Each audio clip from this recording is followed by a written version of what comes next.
Guys, welcome back to our channel. তো এই চ্যানেলটার নাম হলো প্রশান্ত পুরী। আর আমরা কি করব?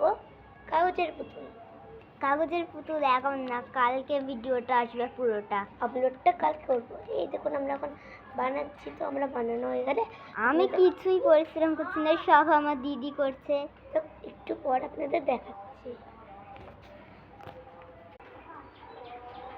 গাইস দেখুন, আমার দিদি এগুলো বানিয়েছে, আমি কিচ্ছুই করছি না, আমি শুধু শুয়ে বসে ওর ভিডিওটা বানাচ্ছি। দেখুন এখন অর্ধেকটা করা হয়েছে, এখন মুখ বানাতে হবে, আলমারি বানাতে হবে, ওখানে অনেকগুলো জামা থাকবে, আর একটা মেয়ে বানাতে হবে কাগজের। ওগুলো সব কালকে করবো, আর কালকেই ভিডিওটা দিয়ে দেবো, আপনাদের প্রমিস করছি। দেখুন ডেট করেছি, এটা আমার দিদি বানিয়েছে, এখানে স্নেহা লেখা আছে। দেখুন আমার রং